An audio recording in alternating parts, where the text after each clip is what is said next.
let me introduce about Sandip. So Sandip is the co-founder and CEO of Instasafe. Welcome, Sandip. Thank you, Deepak. So let me introduce what Instasafe does.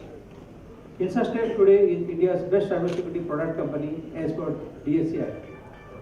It is a proud thrice recipient of fastest growing companies by Deloitte Fast 50 India and is the only Indian origin OEM to be repeatedly recognized by the Gartner and Forrester ever since the evolution of Zero Trust Network Access ZTNA category. Sandip is passionate about solving hard cybersecurity problems and is a renowned speaker at industry forum in both India and US. Welcome, Sandip. Thank you, Deepak.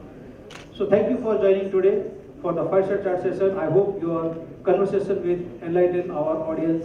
It was a pleasure listening about the achievements of the Instasafe story. I'd like to ask you a few questions. So you are one of the few people who articulate the value of cybersecurity investments to various stakeholders like board members, founders, chairmen, government, investors and CIOs. So how do you think we should discuss cyber with the C-suite and leader? How detailed do we get in our conversation with business leaders?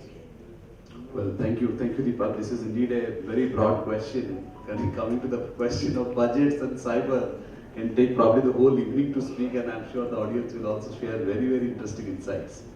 First and foremost, I must say, in 2022 as we end, the maturity about cyber is probably at an all-time high. I'm sure the esteemed audience here would relate to the fact that a few years back, getting a budget was absolutely, the CFO would be frowning upon and say, these guys are again coming to spend. Right? From those days to the fact that COVID was an enlightening moment for the entire world, I still remember, right? Till date also, now also, only when a breach happens, our dear CISOs will relate that the budgets will open up. Otherwise, it was the least amount of budget, probably with an antivirus or a firewall or the minimum compliance that is needed for that respective industry, is the way things would go. But let me tell you an interesting story of not CIOs and CISOs here. I'll tell you an interesting story about how investors look at cyber investments. We were the first company in India which raised money from CIO Engine Network. Esteemed CIOs of this country from Jeffries Belwal, C.N. Ransar, very, very prominent names invested in us. And from then, we raised capital from leading companies to various others. And it's a very interesting journey to share the India side of the story. Whenever we see stories who are from, bought up, born in Silicon Valley, raised capital there, did traction, post, product market fit, they would land up in emerging countries like India. India probably would be not in the top 10 countries when companies start either from Israel or US.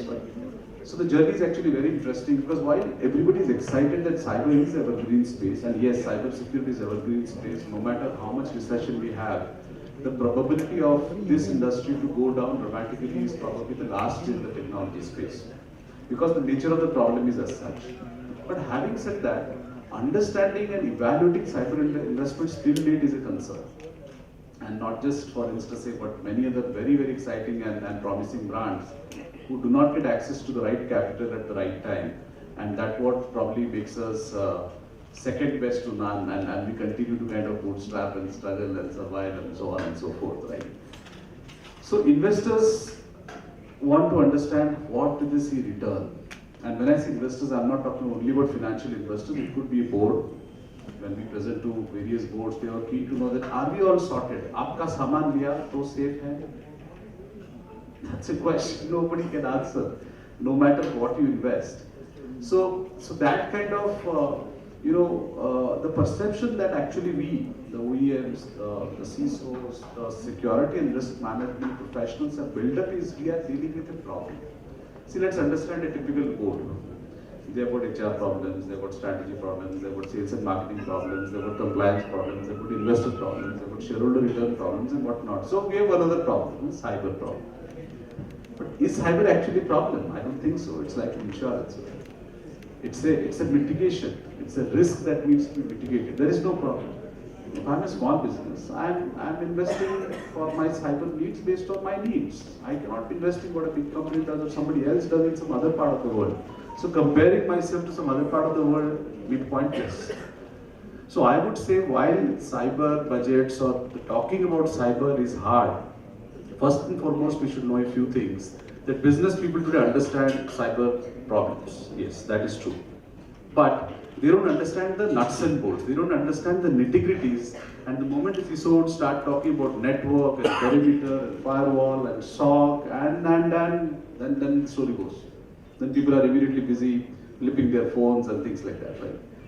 So for our security and risk management professionals, be it on the OEM side, or on the practitioner side, or on the channel side, first and foremost, how to de-jargonize and talk in simple terms is the critical matter. And there it is not a problem, it is a risk to be mitigated. You have to talk similar to how risks are mitigated in any industry. And the other side, you have to also appreciate that our need to understand accounting and finance.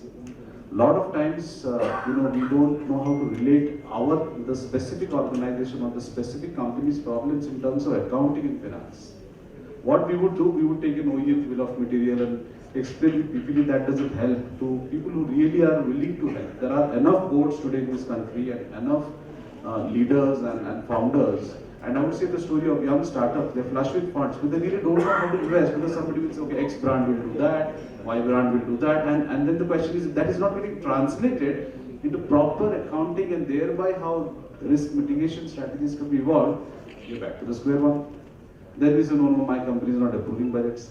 So this is a tricky problem, but fact of matter is today probably we have one of the most cyber fluent, at least Bangalore, Delhi, Mumbai. We see that cyber fluency is coming.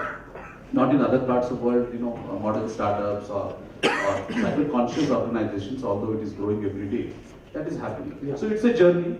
Two sides of the problem. One is how do we de-jargonize and communicate is a job, and for which we need to develop this concept of cyber fluency to our upstream stakeholders, and also take the pain to understand accounting and finance. Otherwise, it will not. So that's where we are. You must be feeling happy that for last 4 years plus, I think you're talking about zero trust security, right? People, they have not started that time. So now I have a question with you.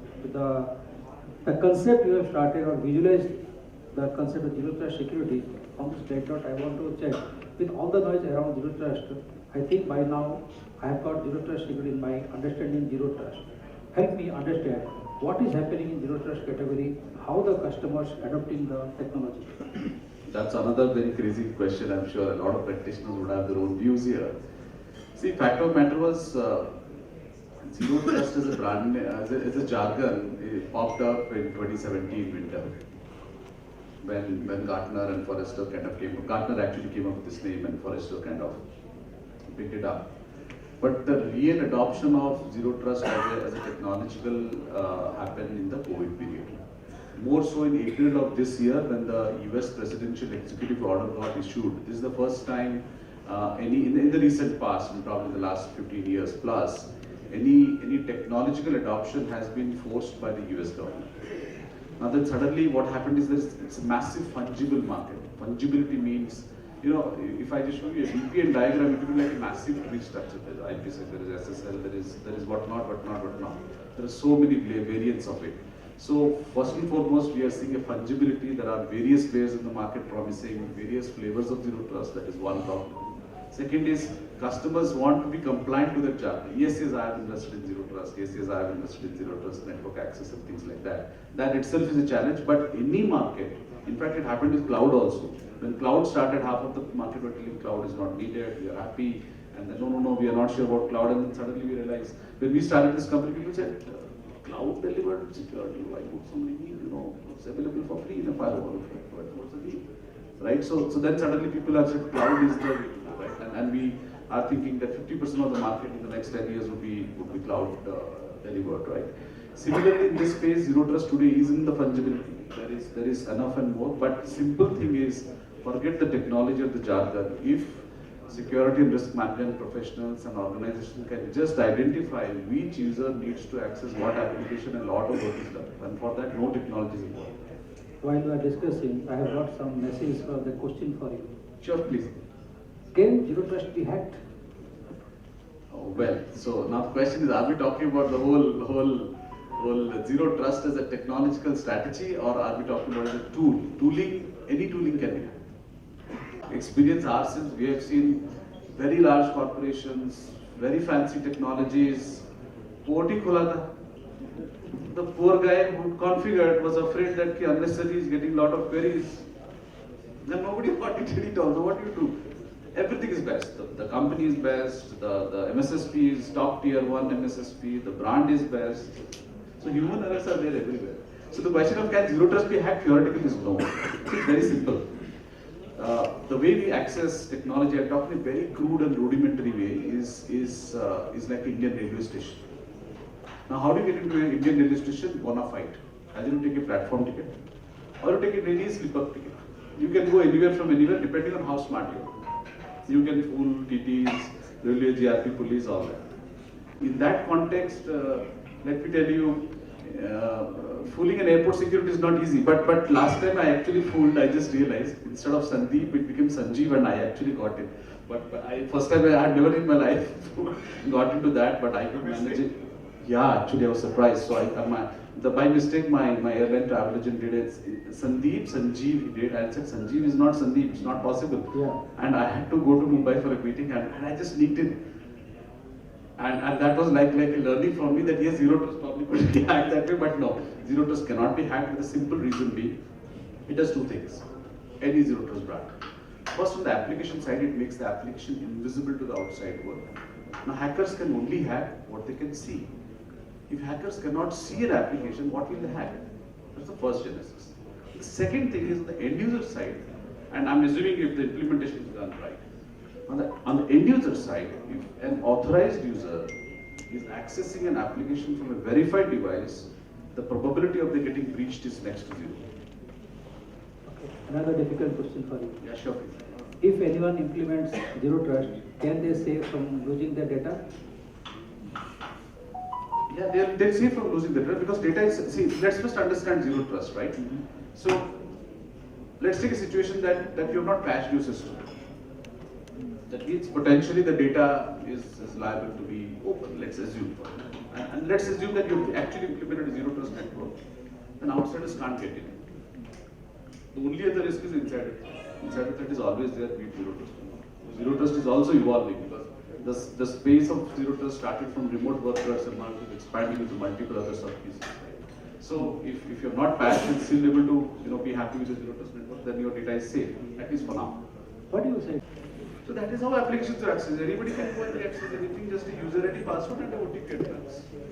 Now what we are getting into digital systems is we are actually getting into the whole concept of the verified device, the identity, and all of that is all dying through, and we are still in the very early stages. The NIST 1-800-35 just got released 2 months back, the implementation guidelines. So as we are talking, see, because of the fact that the digital transformation has happened so quickly in the last 2 years, otherwise this technology would have still taken many more years to evolve.